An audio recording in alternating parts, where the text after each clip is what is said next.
Hello, Tom. Hey, how are you? Thank you for joining us today. Just for the sake of the audience, if you just introduce yourself briefly and tell them why we're speaking today. Yeah, definitely. Tom Whalen, I work with McKesson Corporation. I'm the director of EC Inside Sales. I've been leading sales teams, gosh, probably for my whole career. I've been in inside sales and been leading teams for, I hate to even say it, but the last 20 years. Um, and I saw your post about BDRs and how many calls they should be making per day. And that was very interesting to me as a hot topic, something that I post about sometimes and I comment on often. And I thought that was very interesting, and I liked your take on it, to be honest with you, because if there's one thing I get asked a lot, I'll get emails, even with our own company or things on LinkedIn about how many calls should I make? How many calls should our reps make? What's the ideal magic number? Yeah, and And you're on some sort of advisory board as well. yeah, with the AISP, I am. When you go in there and you click in like Ask an Expert, they send it out to folks that are registered. And I'm just having one of the people that are registered, and I got a call just this week about talk time. So how much talk time should we have? So maybe a spin on the number of dials. So Yeah. yeah, it was an interesting thing. So just for the people that haven't seen the article, it's on the website at peterstrohkorb.com. Knock yourself out, have a look, or on my LinkedIn profile as well. But it was basically, I keep getting asked, just as you just said, how many calls should a BDR make a day? And to me, it's kind of the wrong question to ask. And in my article, I explain why I'm saying that and what the right question should be. But as a 20-year veteran of cold calling and outbound, I'd like to hear from you. Yeah, no, I think you need to have a guideline and something to drive your reps to, or to manage them to, or lead them to, just from an activity perspective, but not something to, hey, you can't leave the office today unless you make so many calls. It's going to ebb and flow, right? It's something that you have to guide them to. So what we do, is we set a minimum expectation. So you should be doing at least this if you're working. If I have a rep that's making 2 calls every day for the last 3 weeks, obviously their numbers would show that. That is an indicator. So we set a minimum expectation, and depending, so that's 35 dials a day as a minimum. But again, if reps fall below that, we understand that they're maybe doing quotes, they might be attending meetings, doing trainings, and that sort of thing, and that's valid. Obviously, the outcome is what's most important. But if you're not talking to people, obviously you're not doing your job. That's what I say to the team is, while quoting and sending out proposals and even literature and posting content, that's all critically important. But the way I lead the team is I say, when you're telling your story to somebody who can make a decision, that's like your job. So, and I'll always say to folks, how much time did you spend today doing your job, which is telling our story to somebody who can buy? How much time was that? That's what's important. You're going to do proposals and that kind of thing. Okay, so I'm going to respond to that if I may, Tom. There's 2 things I want to contribute, and that is that if your metric for a BDR, if that metric is purely the number of calls they make every day, that's what they will focus on, because they want to hit their KPIs, they want to make the bonus, they want to get the commission, whatever it is, right? But if that's the only metric, then that's what they will focus on, and they will make as many calls as they can in a day, but the quality will suffer, right? So they'll just dial, and they'll rush through the script, but they're not going to engage with the audience, right? And if you think about what's the purpose of a BDR, is to actually not just reach out to and harass somebody, right? The purpose is to actually engage them into a conversation, get them interested, create what I call the lean forward moment, right? Where they go, oh, Tom, that sounds really interesting. Tell me more about that. That's the purpose. So what you should be measuring is the number of appointments they make, or the number of engagements they have, even if it's just, hey, can you send me an email, or whatever the response is, not purely the number of calls that they need to make. and I'll give you an analogy from an Australian story, where our biggest telco here thought they were really clever. Yeah. Our biggest telco here thought they were really clever at one stage when they had the call center people. This is the customer service part of the telco, and so they wanted to get resolution within 3 minutes. Each caller was going to have their problem solved within 3 minutes, and that was the target, right? And so that's what the callees were measured on. The unintended consequence of that metric was that if a complaint took a bit longer or was a bit more complex, and they hit on the 3 minute mark, in order not to fall foul of the rules and have points attributed, like malice points attributed to their name, they would just hang up on the customer, gone. and so the metric that was meant to create a positive customer experience actually had the opposite effect. So be very careful what you're measuring. So that's one piece of advice. And the other one is that I don't agree with what you just said earlier. Sorry. Okay. And that is that you said your job is to tell your story. Right.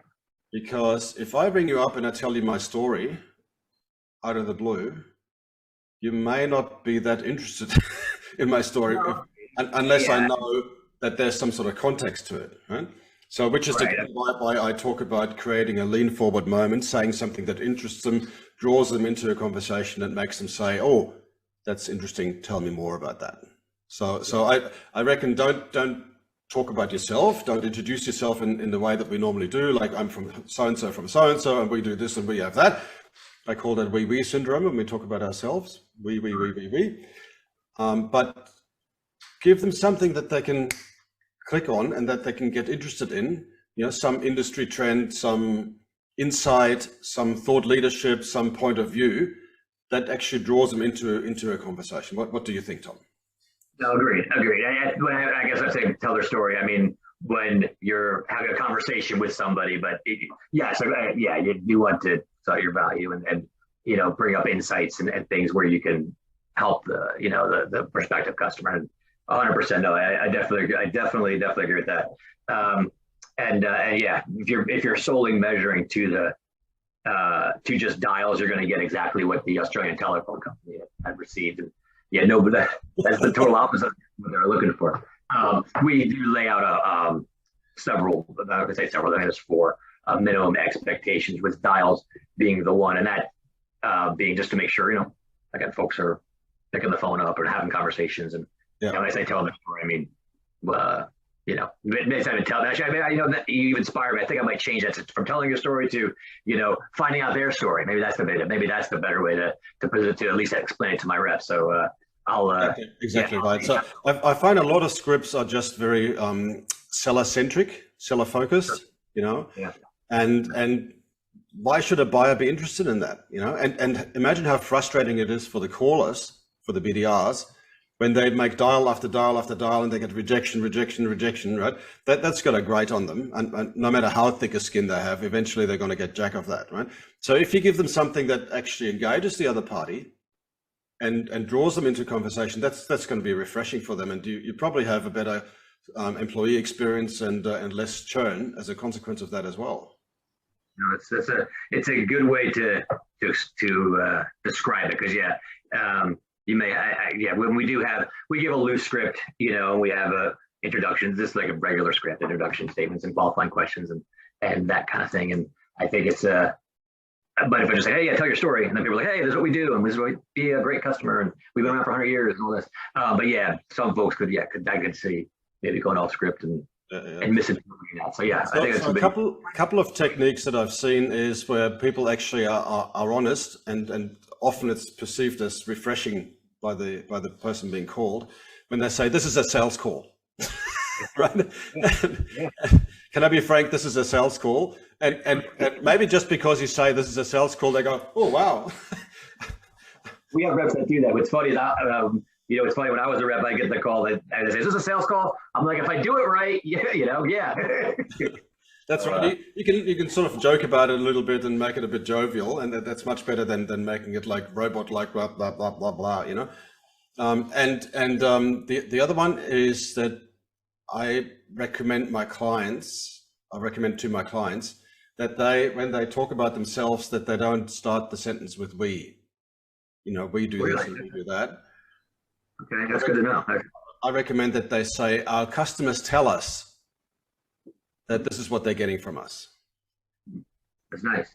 Right? So you know about the customer, and then psychologically speaking, the person you're talking to will hopefully want to go, oh, I want that too. Right? And then they can ask, how do you do that, and what's involved? And as soon as they ask you a question back, you've got their attention, and they've actually given you their explicit permission to sell to them. So I talk about earning the right to sell as well. Yeah, because they're engaged at that point, because they don't want to, that fear of missing out, right? And you talk to their competitors all day, right? So and you see, as soon as they ask a question, they're engaged, right? And you've achieved the lean forward moment, because they go, wow, tell me more, right? How do you do that? What's involved in that? How does it work for companies like ours? Where have you done it before? Any sort of question that they ask is a good question. Yeah. So get them curious, get them interested, intrigue them, and let them ask a question, and then you can go blah blah blah blah about us. We.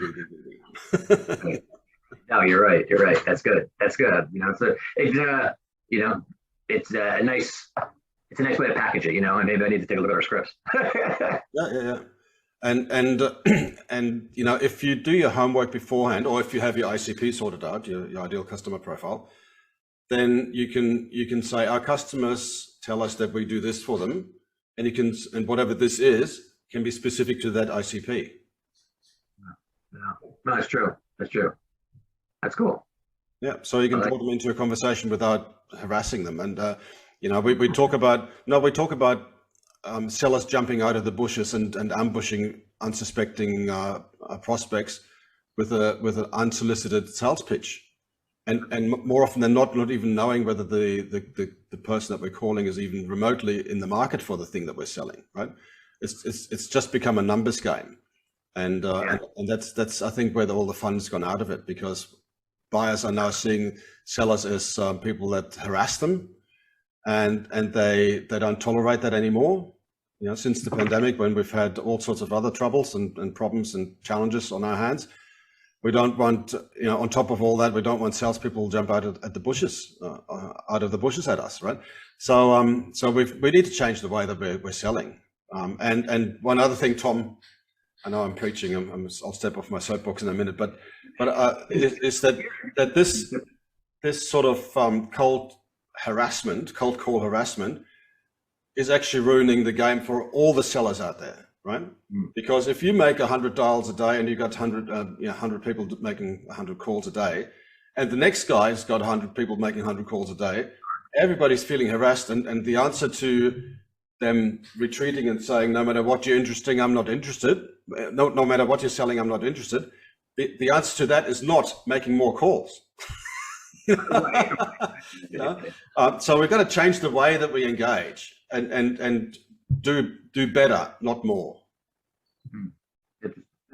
Yeah, agreed. I think the number of dials, from an activity perspective, I think is good. But yes, we have reps that that may do 5 calls a day, and we're not leaning on their throats or anything like that. We do track it, but it's a when we look at, I guess, those numbers, it's like an average over the course of a year and that sort of thing. Because you're going to have days where you catch nobody and you make a bunch, or you have days that you talk to maybe a couple people, but you talk for a long time. I have one rep who he's one of our top guys, and he does maybe averages 5, 7, 10 calls a day, but he talks for maybe 45 minutes a call, because he asks the right questions, he engages, and I think he's won our President's Club about 6 times, as a result, which he deserves. It's quality over quantity, right? No, agreed.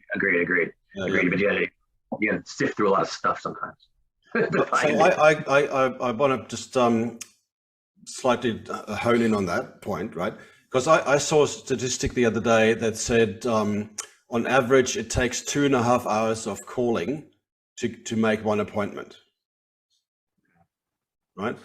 So imagine how frustrating that is for the dialer, to get rejected all this time, and after 2.5 hours of making call after call after call, most of which don't get answered, by the way, right?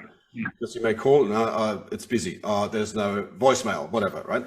They're not in, and so they may call after call after call, and then finally, after 2.5 hours, they get one appointment, and there's, by the way, there's no guarantee that appointment will eventuate in a sale either. Because that's up to the AE to do, right? So what do you find is an acceptable, or is the norm these days in terms of how much time you spend on the phone before you catch somebody and you might actually get an appointment out? I think your number's about right. Now, our my team is, they're not BDRs, they're AEs, so they solicit, secure service. So they have it from cradle to grave. So a little bit different. But I think for us, and I've run the numbers a bunch of different, because I have a bunch of different segments. And I want to say it's like every 8th call, 10th call, we're getting interest. Now, that doesn't mean we have a deal. It doesn't mean whether it's just following up for a longer conversation, maybe it's generating a proposal, maybe it's, hey, you know what, this sounds great. Just let me get my boss on this call. And so it's— Sorry, Tom, can I ask you, is that eight times a person answers the phone, or 8 calls they make? 8 dials they make. On the 8th dial, they're usually getting somebody who's like, hey, on the 8th dial to the same person? No. 8 dials, like if they're just picking the phone up 8 times, like, right, and putting it down. So every 8 dials, they catch somebody. Right. Average, yeah. Right. And then they need to have a conversation with them, right? And not just get hung up in their ear. No.